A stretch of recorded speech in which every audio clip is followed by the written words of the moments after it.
So I'm joined by Christian Hunt, founder of Human Risk, for another in our podcast series. And in that, guys, I'll go straight to the obvious question. What is human risk?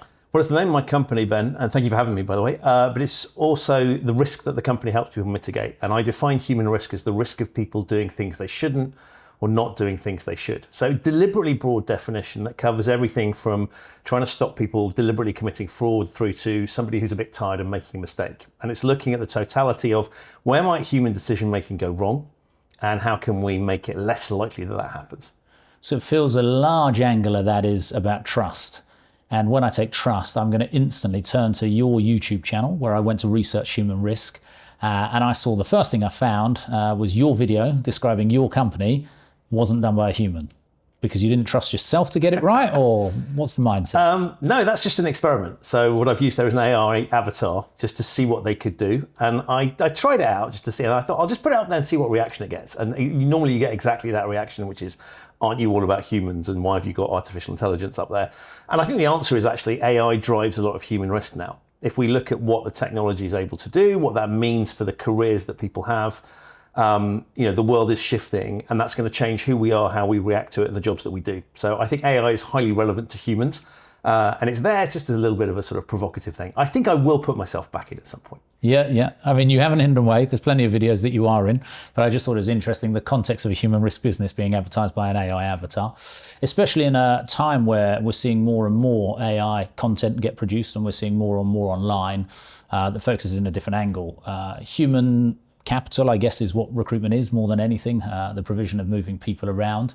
And in that, guys, some of the bits and pieces I'd like us to think about are how does human risk come into careers? Like, people go and interview.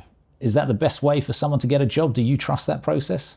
What's really interesting is what we've used for a long period of time, partly because it's the only way that we had, right? How do you find out whether someone's a good fit for your organization? How do they find out whether they're a good fit for the role? And the answer is you have a conversation. And so that's where the interview structure came from.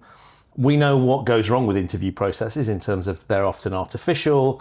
A lot of human biases come into play. So they're not necessarily the most effective way of doing things, but that's what we've relied on in the past. And so we're now seeing a shift to a lot more scientific-based methods to make sure that we give everybody an opportunity. People, perhaps with neurodivergent people, have more of an opportunity to find roles. We're doing things that try and remove that human bias from it. So absolutely important. I can see the attraction of interviews because ultimately if I'm having to work with other humans, I do want to sit across the virtual table or the actual table and have a conversation with them. But yeah, there's definitely a shift. And I think if we look back, there are lots of interview processes that have historically been unfair. And so I think making that fair is better for everyone. Yeah. And when we're looking at human risks and we're thinking about what matters and what doesn't, when I've looked at a lot of the videos and the content that you've produced, a lot of the focus is around the compliance market that both of us obviously work within and operate within, but how firms go about doing things wrong because they're not thinking about the right way to do things or the right manner to go about doing things because they're not thinking about the way that people think about how it affects them. And when I pause and I hesitate like that, in my head I'm like, there's a lot of things that just have to be done, no? So the question I put to you in that, guys, is kind of day one, new job, you arrive, HR induction. Let's take you around and show you where the fire safety exits are, which people don't really take seriously because they don't expect there to be a fire at work. Now can you come and sit down and read this 100-page document? It's the company handbook. And can you sign this form to confirm that you've definitely read everything and from now on we can just trust you to follow the rules? How does that change? Surely that's ultimate human risk. Yeah, so there's so many things going on in what you've just said, which is we have a lot of rules within organizations that we need people to follow. And sometimes that's because the law requires it. Sometimes it's because we think it's important. And obviously there's an overlap between those things as well. And so what we need to think about, I think, is not theoretically how people behave, but how they actually behave. What I describe as we often design things for how we would like people to behave rather than how they are likely to behave. Mm-hmm. And so you talked exactly about, I've just joined a new organization, I go to induction training. A lot of that induction training feels like I'm having a load of things thrown at me. I'm told a whole load of information and the organization is doing that to cover itself so that it can say, well, we told them. And therefore that increases, if you wanted to discipline someone, you've got that possibility. If you've got a regulator there, you can say to the regulator, we told them all. But in reality, we know that that's not a very effective way of transmitting information to people. And so we've got a tension here between sometimes what the law requires and what logic would dictate we do. If I have told you, you will know what to do. But the reality is, if you're sitting in induction training as an individual, your thoughts are not in what am I going to do if there's a fire. You're thinking things like, have I made the right decision? What do these other people look like? Where's the gym? When am I going to get my passport back? Because normally they take that off you immediately. You've got all these concerns and being bombarded with a whole load of information, some of which is useful, practical, but a lot of which is things like corporate propaganda. You join a large organisation and they say things, you have a look, the CEO will come and do a presentation, probably a video of the CEO saying, we're a large organisation, we're very ethical. And you kind of think, well, I know you're a large organisation because I've applied to join you. And why are you telling me that you're ethical? Does that actually suggest that you're not? And so we spend a lot of energy in those processes doing things that seem logical, giving people lots of information so that we can say that we've done it, job done. Actually, is that an effective way of getting it through? And so what I help organisations do is to balance those two things, recognising that, of course, you can't say, well, we'll sort of hope that they pick up the rules by osmosis. No regulator's going to allow that. That doesn't make sense. But it's also to recognise that if you just sit someone down when they have first joined your organisation, they're probably not in the most receptive state. So I'm looking at parallels where do we have other scenarios in life where we think carefully about what information we give to people when. So if we looked at an airline safety briefing as a good example, they give you that at the final point before it starts to matter. They don't send you a YouTube link to watch 6 months before you fly, or even train you just in case you fly. They give it to you at that point when you're strapped into your seat, when it makes most sense to you. Now we can say, well, airline safety briefing's not actually that effective, nobody pays any attention, but they've at least given it the greatest possible opportunity of you paying attention by recognising they need to give that to you at the point it makes most sense. They try and engage you with it, and at least you're in the environment where you can recognise what they're talking about. And so that for me is a good illustration of how we could think about doing things. There are some things that don't lend themselves to doing that. You won't really think about the realities of a fire, to your point, until you're actually finding yourself in that situation. So I think in terms of timing, in terms of how we communicate information to people, in terms of the level of detail we give them, there's a lot more thought we can put into this. And I think if you started to think in those terms about what are people actually taking on board, sure, we need to do some things that are performative to keep the regulators and the authorities happy. Let's do those, but let's also recognise if it's really important, we need to think about how it's going to land and what's the best time and the best way to communicate that. You're an ex-regulator yourself. Did those discussions used to happen when you were there? You're supervising banks, you're questioning and requesting a lot of information and reporting. Did you ever pause and say, why do we do what we do? I did. But I had the luxury of being in a relatively senior position and I'd been brought in at a time when the regulator was shifting its approach. So this is just before they'd broken up the what was the Financial Services Authority into two separate regulators. And there was a real emphasis on driving a new approach. And so I had a very unique window of one, being a senior enough person to be able to ask those questions, and two, at a time when there was a big regulatory shift. So that made things a little bit easier. But I think the reason I was hired was to do exactly that. And so I would have lots of conversations, both internally about the way we ran the regulator. So I started in supervision and then moved to the COO role. And that was in part because I really wanted to get to grips with how the regulator ran. But I was deploying that same thing in terms of the requests we made of firms. It's very easy for regulators to say, do this.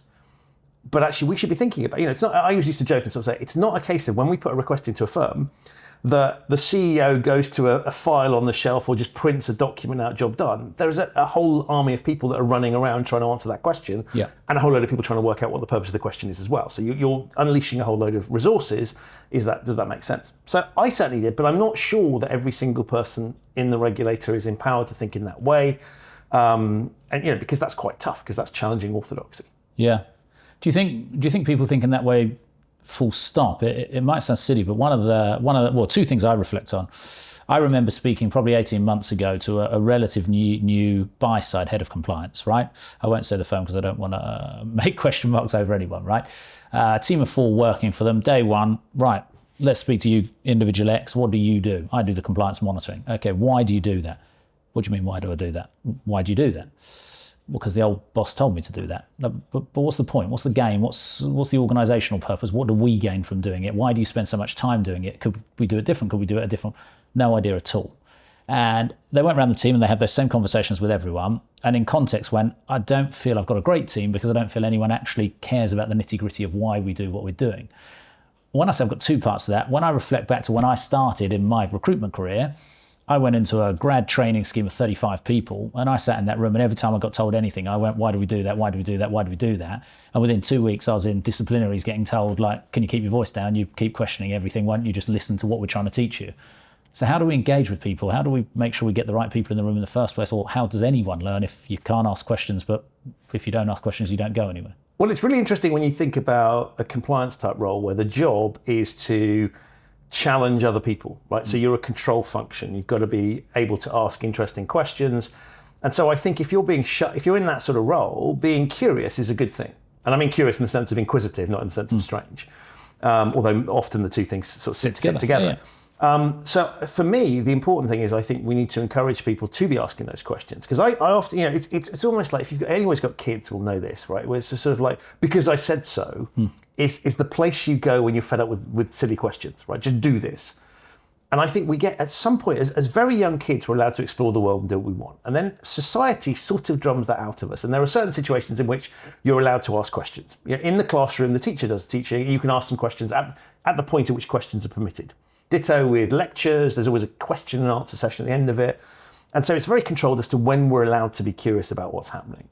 And of course, that makes sense in some of it. You don't want people questioning every single thing that's going on all of the time because we never get anything done. But equally, I think it's perfectly valid to have some intelligent questions asked. And so I'm all about saying, when is it we need to have people thinking for themselves, and what sort of exercises and activities, where does that make sense? And where does it not quite make so much sense? And where do we need people to really understand something, and where do we need them to just do it?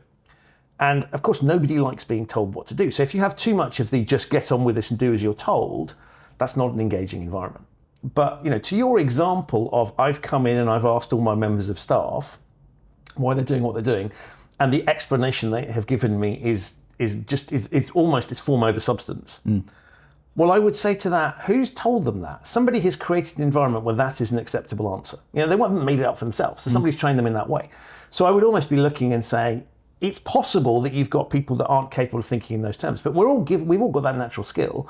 Whoever hired those people either didn't empower them to think in those terms, or hired people that just naturally wouldn't be curious and asking the questions.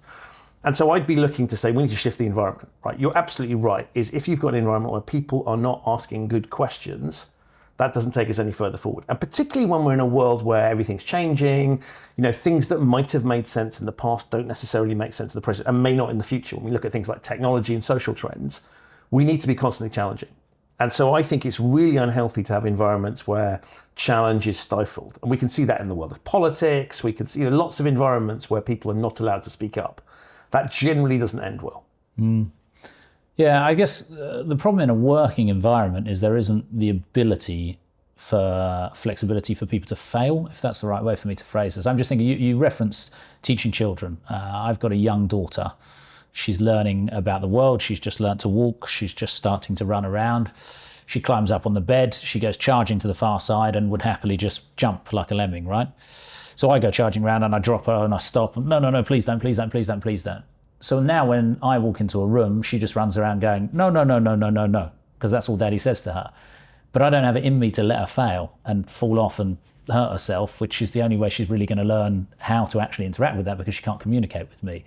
Is that the restriction at work? We can't let people fail, and therefore people can't try different things and can't experiment? Or So there's a lovely distinction that Netflix makes when it looks at its business. And that is between recoverable errors and irrecoverable errors. And the idea is, you don't want people, in simple terms, you don't want people making mistakes, right? It's not helpful. And yet, mistakes are exactly what we learn from, right? We have to screw things up to be able to work it out. And organizations need to screw things up to work out what will actually work for an organization. And if you want to have research and development, you need trial and error. So that's a natural part of it. So what I love about what Netflix does is it says, look, we want good mistakes to happen. We don't want bad mistakes. And the distinction they draw is between what's recoverable and what's irrecoverable. So recoverable is we'd rather not have it happen, but we can cope when it does.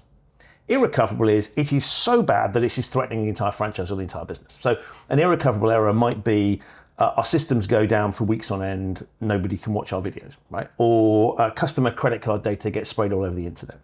Those things are life-threatening to the organization, and so you put different controls around those than you do things where you'd rather it didn't happen, but we can kind of handle it if it does. And the way that they manage the risk, the way they talk about the risks, the incentives and disincentives, disciplinary processes around those sorts of things are skewed very much in those.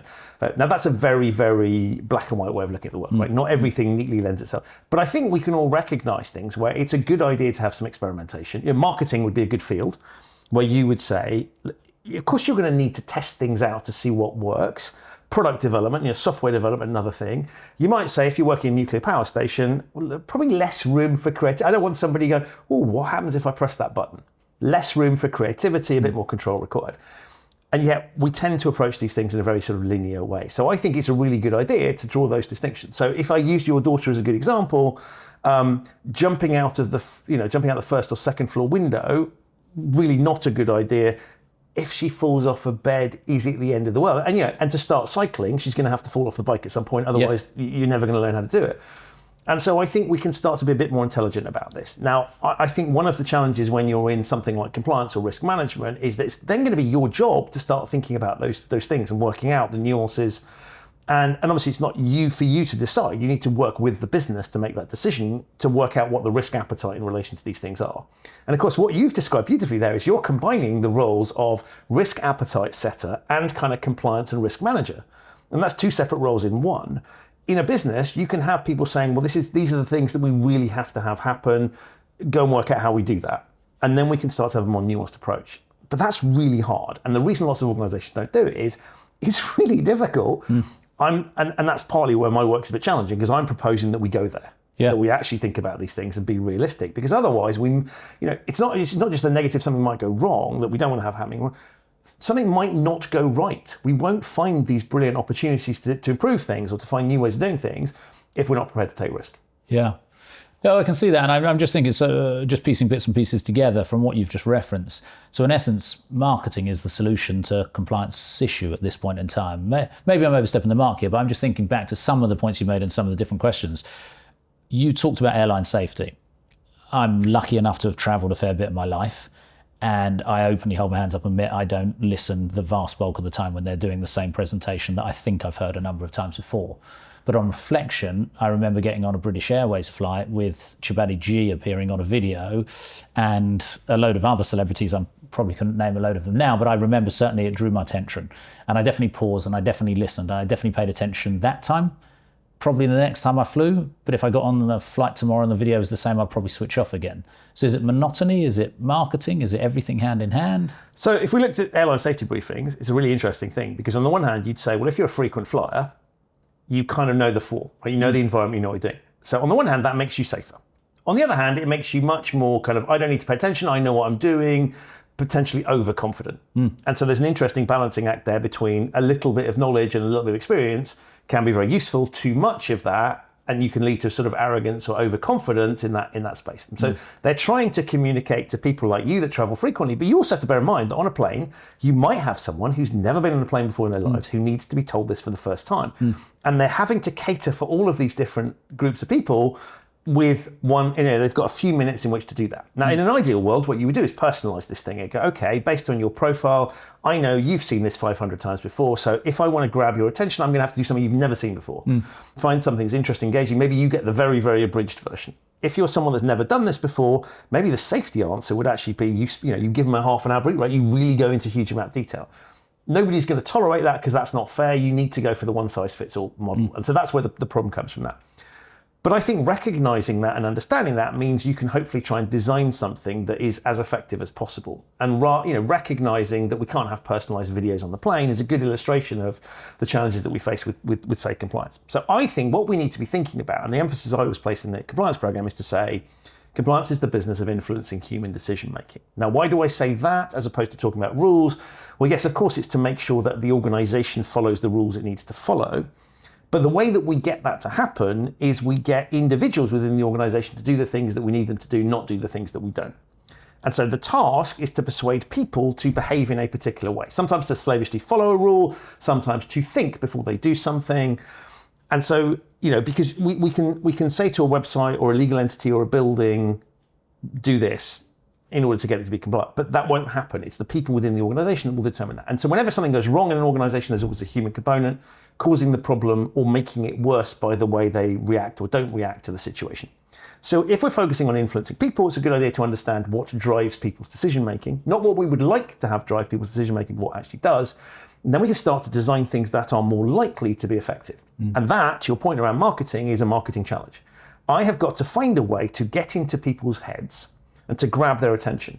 Now, there are 1,000,001 other things competing for their attention. Everything from their domestic issues, what am I going to eat for lunch? Wasn't my commute awful? Somebody shouted at me. What have I? Let alone the other work priorities that are there. And so I think marketing is a really good illustration of we need to get into people's headspace and persuade them that this is an important thing to think about. And so how do we do that? Well, the answer is we start to identify, where are people naturally on board with what we're asking them to do? Where is it really easy for them to be compliant? And where is it a pain in the backside? And where is it a subject that's really boring and tedious that they're not interested in, or they think is unlikely to be relevant to them? If we start recognizing those things, we can start to target what we're trying to do in a way that makes it more likely we'll get what we want. I guess part of the paranoia of achieving this is realizing that even if you do draw people's attention in the first place, you have to hold it. And I think more and more nowadays, people are opening up about mental health struggles and other bits and pieces that take the mind in different directions. And when I reference that, again, there's kind of two pieces I want to reference now. I'm just thinking about that flight safety briefing again, and I'm just thinking about the points you've referenced. There'll be people that have just got on and just said goodbye to a loved one and are only able to think about what they've just walked away from. There'll be people that are nervous flyers that can't pay any attention to anything because they're so scared the flight's about to take off, etc. So we're trying to draw together a group of people that's heads are all over the place. And even if you can get their attention, I did a wonderful piece with Black Swan actually years ago. We had an emotional intelligence specialist come in and asked us a load of questions. And there was a couple of pieces that really stuck with me, right? One was he asked the question, you wake up in the morning, you look out the window and it's raining. How do you feel? And a load of people, right, Jim's sad, depressed, upset or whatever. He turned to me, what you put? I was like, nothing. He's like, what do you mean nothing? I was like, well, I haven't gone outside, so why do I care? And he was like, well, but that's part of it, right? So one of you on one side of the room is sad and depressed because it's raining outside. The other one's, so let's talk to you. Why are you sad and depressed? He's like, well, it's raining. I want to go outside. He's like, have you not got to go to work? He's like, yeah, of course I've got to go to work. Do you work outside? Like, well, no, I sit in an office. So why does it matter if it's rain? Well, I've got to get there. And he's like, well, does it rain in the train or on the bus? But you know what I mean? Fundamentally, it's like, oh no, so we've made these preconceptions about how we feel based on something that hasn't affected us at all. But the other side of things, he's stuck a picture up on the wall, and round the side of the picture it says, Jack be nimble, Jack be quick, Jack jump over the flame down the side, right? And there's a puppet master, 2 puppets, and the 2 puppets are playing relatively happily or pleasantly. In the corner, there's a flame that they're kind of near to. He said, pause, everyone take 30 seconds, think about how you feel. Right, those of you feeling sad or negative thoughts go to that side of the room, and half the room got up and went. And I'm sat there thinking, I'm not feeling anything, I'm just looking at a painting. Now, if you're feeling positive and happy, the complete opposite, go to the other side of the room. And half of them got up and went. And I'm sat in the middle, and he said, okay, to all of you, like, how do you feel? And the positive people say, well, look at them, they're smiling, they're laughing, they're jumping, they're playful, it's brilliant. Okay, negative people, how do you feel? That was close to a flame, he's burning them, he could kill these people, it's awful. Ben, what do you think? I'm just thinking on the side that it should be Jack be nimble, Jack be quick, Jack jump over the candlestick rather than flame. It's wrong. But you've got 3 different mindsets from the same picture. So how on earth can you teach people or create a compliance framework where everyone says, actually, do you know what, I get that? Well, the answer is you think very carefully about what it is you need people to do or not do. Mm-hmm. And so, what's interesting in your example is there's a requirement somebody is artificially creating a situation where you have to make a choice. Mm. Now, does that choice actually matter? Fine, it's for the purposes of education and that exercise, it serves a purpose. But in the scheme of things, there is no such thing as a wrong answer in that particular scenario. And so I think often we sit there and we think we need to have people do this, this, this, and this. Sometimes it doesn't matter, right? It's a rule that we've always had in place. It's always been there. It would be nice if people did this. It doesn't actually matter that much. There are other things where you go, this is absolutely critical. We need to make sure that nobody, crosses that line, because what's on the other side of the line is highly dangerous, right? So two very different dynamics that you've got at play there. And I think often we don't think about what really matters. And back to this recoverable, irrecoverable thing, is if I looked at the airline safety briefing thing, you're right, it's complex. How can I communicate with a whole bunch of people who have all come with, if there's, 300 people on a plane, there's 300 different perspectives on what's going on, 300 different attention spans. How do we get to that thing? You might say, actually, the way we deal with that problem is we design the aircraft and we train the crew really, really thoroughly. And we just hope that we can connect to as many people as possible. And we're not trying to get everybody's attention, because we can't do that. Mm. But every single person that has a clue about what they should do in an emergency situation is better equipped to help us deal with that. But we will design processes whereby we can evacuate the plane as quickly as possible. It'll just be that little bit better the more people's attention we've grabbed. And so we recognise it's really hard for which we're impossible to get everybody's attention, but we don't actually need it. And so starting to recognize what you actually need to have happen, because we have this unrealistic, I always talk about 100% compliance is impossible, right? Not because I'm saying every organization has people that are deliberately setting out to break rules, they do exist, but it's just because we forget, we're busy, we can get confused about things, rules don't necessarily always apply. And so we shouldn't be shooting for that target. What we should be shooting for is to get the best possible outcome. Now, there are certain things where you do want 100% compliance, but across the piece, you're never going to get it. And actually, it's quite helpful having people break certain rules from time to time, because then you've probably got it roughly, like speed limits, right? If we looked at those. If nobody ever breaks the speed limit, you've probably calibrated it too high, right? You want to make sure that there's so we need a few people messing around in the margins, a little bit like people pushing boundaries in all sorts of ways to discover new things. So I think part of the answer to the challenge is recognize that we're not going for getting everybody all the time. And if it is that critical, design an environment so that happens. And so when we start to think in those terms, yes, it's difficult, but I'm not suggesting we solve for getting to everybody. We just need to improve things. And so when I'm looking at improving or tweaking compliance programs, it's not about getting 100% compliance all the time. It's about how do we push ourselves in the right direction? And what's amazing is when you start to look at what people are doing at the moment, often there are things where you just go, why are they doing it that way? It is insane. To your point, you and I have talked before about annual attestations. So you need to read the staff handbook, and once a year you will attest that you have read, and I'll exaggerate slightly, memorized, complied with all of these rules. Very logical approach, right? And that means that if I discover subsequently then that you haven't, I can fire you. And we know that as an exercise. So if I'm presented with this thing, here's a rule book, I need to have read it, I need to say that I've read it, otherwise I can't keep my job. What am I going to do? Right? There's no point in reading it because I can't negotiate with them. I'm just going to say that I've done it. So what happens if I have actually broken it? What do I do if I'm not actually sure about some of these? Where's the path for the redemptive sinner? Where's the way that I can educate myself without being embarrassed? Because the reality is not every single person can remember those rules. And so we've created this ridiculous construct that from a legal perspective looks sound, but from a human perspective, actually what you're doing is incentivizing every single member of the organization knows that once a year, you are in effect going to have to lie. It's institutionalized lying to keep your job. Now, I understand the legal logic for having those things there. I'm not saying don't have them, but recognize what the purpose they actually serve. And the purpose they serve is to tick a box. Great. But they also send a signal to employees that this is what the organization's about. This organization is about backside covering, and we are going to get you to sign something that we know you are probably not going to be honest about, because you can't be. So why have we created that particular construct? And so I think it's just smart to think about not just what risk are we mitigating, but what impact does this have on people?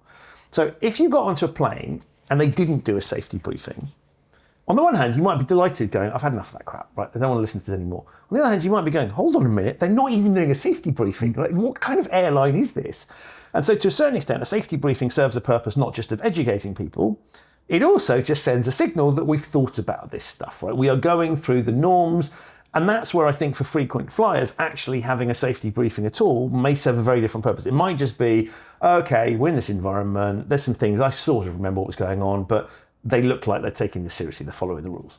Yeah, okay, makes sense. So I'm just reflecting on some of the bits and pieces you mentioned again there. One of the things I read, and one I'm going to quote you in a second, if lots of people break the rules, there is a problem with the rules, right? But you've just referenced speed limits, for example. I cannot think of a time that I've been on a motorway and not seen countless people come flying past breaking the speed limit, but I've never seen it recalibrated. I've never seen those discussions happen. So the rule's wrong, the people are wrong, the contract is wrong. Right, so the actual quote is, it's if one or two people break a rule, you've probably got a people problem. And I'll explain the nuance here. But if lots of people are breaking a rule, you've got a rule problem. And so the reason I say if one or two people are breaking a rule, you've probably got a rule problem. If most people are able to be compliant, but one or two people aren't, it suggests, and there may be extenuating circumstances, but it suggests that they're the problem, right? Because everybody else is managing to be compliant. Now, there might be good reasons why they're in a very unique set of circumstances where the rules don't make sense, and therefore the reason they're breaking them is legit. But generally speaking, if they're the outliers and everybody else is, that suggests they're the problem. If you then flip it the other way and you say, here's a rule that lots of people are not complying with, I say there is a problem with the rule. Now, I don't necessarily mean that the rule is wrong. It might be that the rule has been badly communicated. It's a pain in the neck to comply with. It's not been clearly explained. People have forgotten it. You trained them on it 8 years ago and expected them to remember. So there's something you need to do to drive that massive population that's non-compliant back into a space where they're doing what you want them to do. And that might just be an education thing, or it might be that the rule is flawed on some level. It's missed something that's there. So when I look at something like speed limits, it's an interesting question, because what we're trying to police there is a very different set of risks. And so the risk that Lewis Hamilton poses is very different to the risk that I pose. The risks that you have in the middle of the night, where there's virtually no traffic, different to what you might have during the rush hour.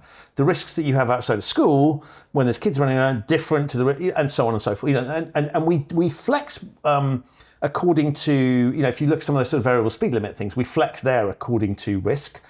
Some countries do it based on weather. So in France, for example, if it's raining, then the speed limit comes down automatically when it's on the signs that's there. So we try to a certain extent to bespoke it, but that's really, really hard. And so what we're covering, that's a really good example of a sort of average that is designed. And we also have to recognise that when we say to people the speed limit is 70, that people kind of go, well, if they said it's 70, what's the harm in me going a little bit? And so we calibrate a speed limit down. And then we have, when the police enforce it, we obviously have those tolerance levels that they enforce. And we also know that if we get pulled over by a police officer and we have a really good reason, I'm rushing my sister to hospital, they're more likely to be sympathetic if you can prove that's genuinely the case. So there is a bit of flex in there. But and of course the digital system, the cameras that are there, the average speed cameras, slightly different again. So it's a very complicated thing that you're managing, because the risk posed by individual drivers and the conditions are not going to be constant. And so I think that's a really good illustration of, we have to have a speed limit. We have to have that speed limit the same for everybody. Because you couldn't say, well, Ben, your speed limit's this, Christian, your speed limit's that. I mean, people would just be outraged. So we're trying to find a proxy that sort of covers the average driver in average conditions. And so that, I think, by default, is always going to be imperfect. And it's an interesting thing where we've seen they bring the limit down to 20, because what they're looking at there is not actually necessarily the risk posed by the drivers in the sense of likelihood of having an accident. It's what happens when the accident occurs. Let's look at the impact it has. And so there is some sense in that. But that's a really good illustration of something that seems really simple. It's incredibly complex, the dynamics that you're trying to manage. And then the human perception of those dynamics is, of course, another thing. Why do we sell cars that allow people to massively exceed the speed limit? So there's a very simple logic that says we shouldn't be selling, fine. You might have an emergency situation where you need to drive a bit faster to get yourself out of trouble. You don't need a car that can do 200 miles an hour, right? And yet we still sell those. So that just goes to show that there's input. If we really didn't want that to happen, we wouldn't sell those vehicles, or we'd ban those vehicles from the roads. Mm-hmm. And so when we're bringing human risk back to careers in that context, there's whatever the mindset you're trying to encourage people to have is, it's time to look at things differently, more than anything. All the things that we've had to do in the past, we don't have to necessarily do anymore. Let's reanalyze and let's see if the framework works. And I guess in that guise, I'm just thinking hot topic news at the moment, rumours sneaking out, JP Morgan, 5 days back in the office, end of. Probably the most hotly debated thing for the last 4 years in terms of office working, but that's an example of a rule that existed before that needs to be re-looked at, or actually there's going to be proof that the reason things work in the way they've always worked is because it works? It's a really interesting question, right? And I think the challenge with it is I'm not seeing people approaching this in an intelligent way that sort of recognises the nuance that's there. And I can see, if you are of a certain generation, you are used to work means going to the office and you need to be there. And there are, of course, certain jobs where being in an office environment, you have to go to your workplace to be able to discharge your responsibility. Security guards would be a good example, right? Yeah. But does a trader need to work on a trading floor? On the one hand, you could say, well, we can then monitor what they're up to. That's risk mitigation. It's sensible. And maybe the buzz of the trading floor is helpful and we can have better, more collaborative meetings. On the other hand, having flexible working allows people who might not, people with physical disabilities for whom a commute might be a challenging exercise, and finding roles for them. And so the issue I've got with this is a sort of, I think fundamentalism of any kind is problematic. And so, I'm not somebody that pushes for one or the other, because I grew up and I've done jobs where I had a lot of flexibility and jobs where I had virtually no flexibility whatsoever. And I've managed to make it work for me in both contexts. I was always very good at pushing the limits of what I was permitted to do and make it work for me. But I think organisations, if they really want to get the best out of people, it's starting to think a little bit more nuanced than that. And I think the challenge with sort of going from one extremity to the other is it feels shocking, and in many cases, you're taking rights away from people and they weren't necessarily like that. So I would say I think it requires a nuanced response. But I recognise that if you're in charge of a large organisation and you are sending a message to that entire population, by default, that's not going to fit everybody.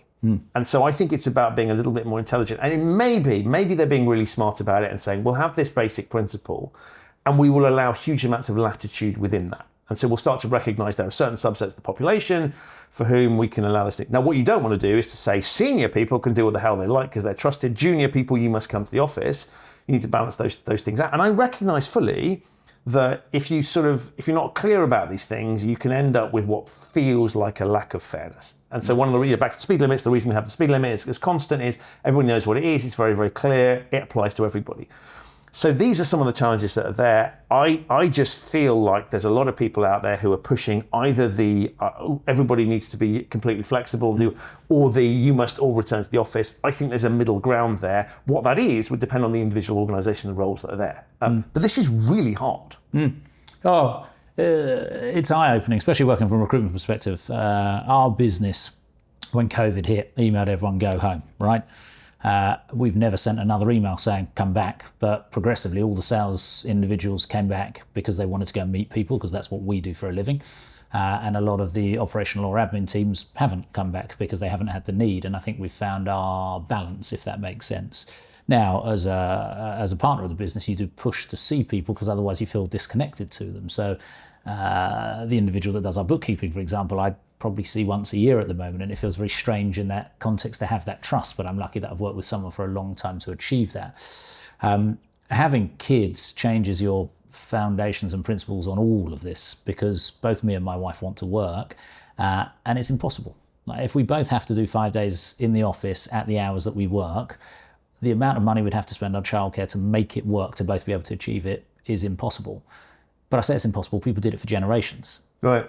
And JP Morgan are now going to enforce it for people again. So are we heading in that direction? Do the rules need to change? There's so much to be discussed, right? Yeah, and I think there's an interesting question there about employers and what proposition they want to offer people. And if you look at, I think it's another dynamic that's come into the mix now. So historically, it would always be, things like salaries, benefits, how much holiday you get, all those sorts of things.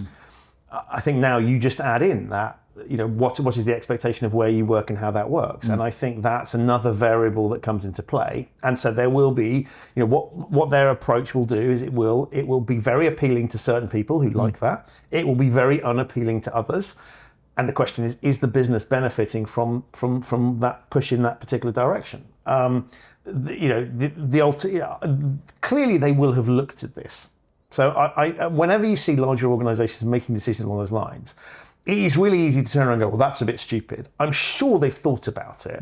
Now, whether they have thought about it down to the level of, how will this impact this particular subset? Don't know, because ultimately you need a blanket piece. But it's something they probably, what you've managed to do is the sort of not talking about it thing, right? And that works for your size organization. It probably works given what you do. That may be difficult for a larger organisation, and maybe they have seen some things that we haven't seen. But on the face of it, it seems to me to be quite brutal, and I would associate that kind of what I'll loosely term fundamentalism with greater risk than not. But hey, look, that organisation's been pretty successful. It's been led by people, they've done reasonably well, so one assumes they know what they're doing. You just have to wait and see. But I think one of the interests, and this is where I think a marketing mindset to compliance is really important, because you can impose rules that theoretically make sense. What you need to understand is how people are going to react to those. And what is people's perception. It's not about the realities of it, it's about the perception of it. Because perception, far more, you shouldn't be upset by this because it's not going to land well. I am upset about this. And so how do things actually land with people is critical. And that's the bit, that's where the marketing mindset is interesting, because you can launch a product that's amazing, but nobody buys it. And maybe that's a pricing thing, maybe you've designed something nobody actually wants, maybe you've sold it in the wrong way, maybe you've branded it appallingly, maybe you've put it in the wrong shop window, whatever it is. But you recognize that there is an experiment where you're saying, I've got a product and I'm trying to sell it to people, or service and I'm trying to sell it to people, and I'm going to attempt to persuade them to buy it. And I'm going to do various things to do that. I'm going to have celebrity endorsements, I'm going to have advertisements, I'm going to use clever ways to get this in front of people in the hope that they buy it. And I would argue with rules, it's the same thing, right? We have to recognize that when we unleash something, that I think the days of people just blindly complying with it, particularly some things where you will be able to monitor whether they're doing it or not, right? You'll be able to see if they're in the office or not.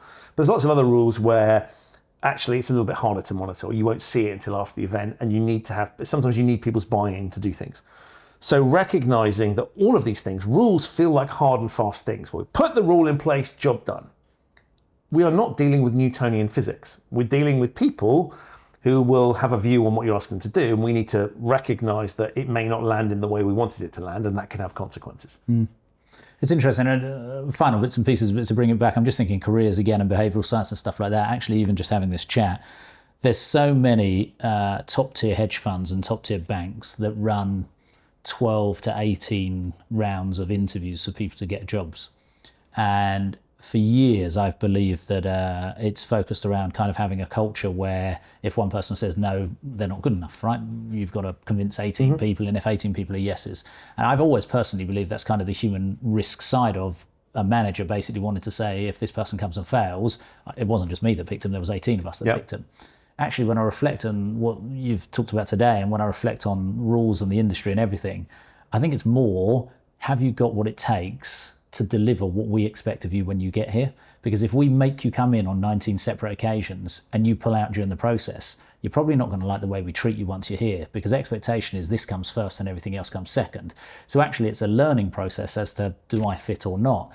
And as much as a recruiter, I'd encourage people to do one round and make an offer and get on with it. I think the reality is that extended process does push people a bit harder to reflect and think, do I want to keep doing this? Do I want to be part of this? Yeah, and I think if you've got a methodology that involves assessing people on some level, it is always worth thinking about why does that exist? And often, to your point, it's not necessarily the obvious reasons, right? So the reason you might make somebody jump through a whole load of hoops is yes, to test the resilience, but it's also so that when they've jumped through the set of hoops, they can go, yeah, I did that. It was great. It wasn't just given to me on a plate.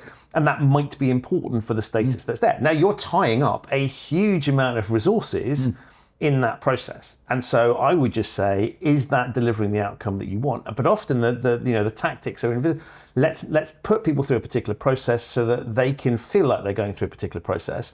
It might not necessarily serve the actual purpose, the ostensible purpose. And I think that's a really interesting way of looking at it, and not thinking logically, but thinking psychologically, and saying, what is the impact this is having on people?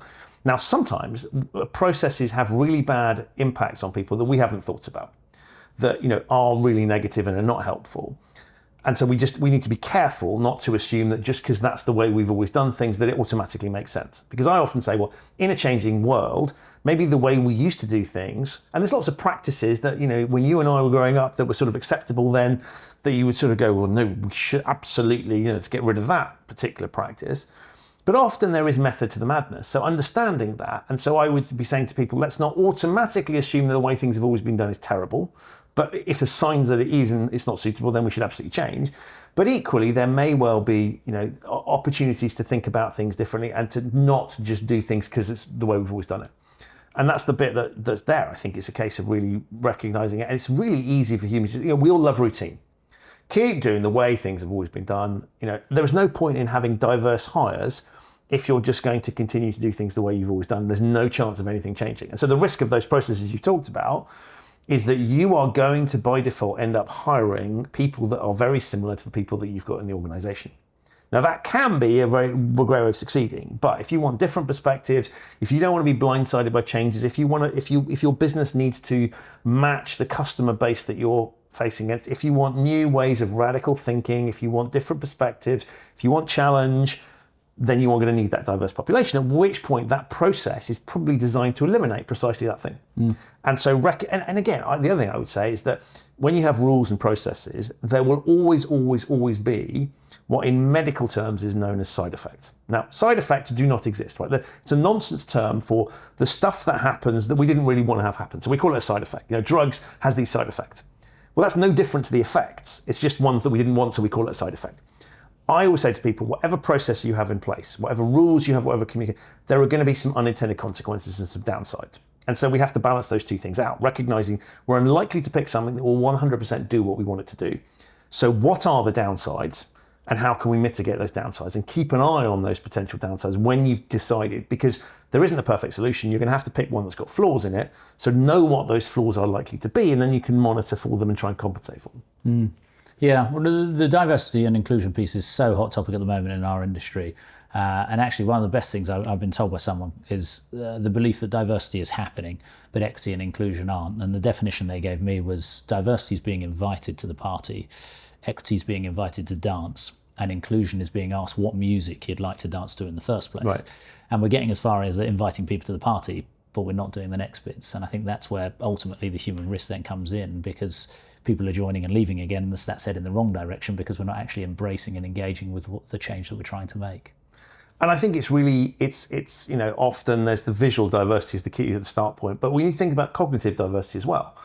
And making sure that we've got a different broad range of skill sets that are there. And so sometimes it's not obvious and it's not visible.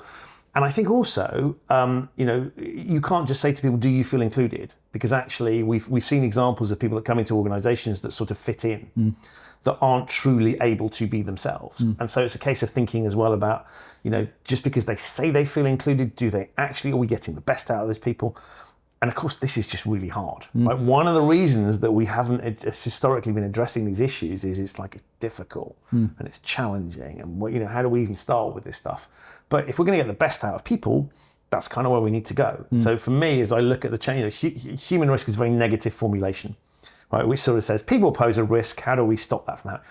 There's the opposite of human risk, which is interrelated with it, which is what I call human reward, which is how do we get the best out of people? And I call it human reward because the risk reward opposites. And I say they're both related to the same thing. If we have an environment where we say human beings pose a risk and we need to contain that risk, then we miss opportunities for humanity to getting the best out of them because we don't allow people to freely themselves. If on the other hand, we say, do what the hell you like, be yourselves, then that poses risk as well. And so if you overcook the human risk side of it, you miss opportunities. If you overcook the human reward thing, you have people going off and doing crazy things that you don't want to have happen either. So there's this balancing act, but I look at it all as how do we create environments that get the best, not the most out of people, this isn't an exploitative thing, it's how do we get the best out of them and make sure that if we're going to spend money, people are one of the most expensive resources we have. How do we make sure that we're getting the best out of those possible people and that we are spending that money really wisely? And I think often what we do is we bring people in, we get them to follow processes that don't get the best out of them. Sometimes we unleash them too much and allow them to do whatever. Rainmakers in banks would be a good example. Just let them do. Well, he or she's making loads of money. We'll let them get on with it. That needs reining in as well. This is complicated, difficult, and challenging. But I think if we recognise that the start point is recognise that and be honest about it, right? And don't think that we can just solve it. A lot of people, you see this lot of cultural transformation projects in firms. And it's almost like, it's like building an extension to the building or refurbing the building and job done. People don't work like that, right? We have to be working at this constantly. And that is hard work, requires effort, requires us to think, which is why it's much easier not to do that. It reminds me of my favourite meme I see on LinkedIn all the time, which is the CEO says, what if we spend all this money training someone and they leave? And the response is, what if we don't train them and they stay? Right. Christian, thank you very much. It's been an absolute pleasure. I really enjoyed chatting to you. Thanks. Thanks for having me.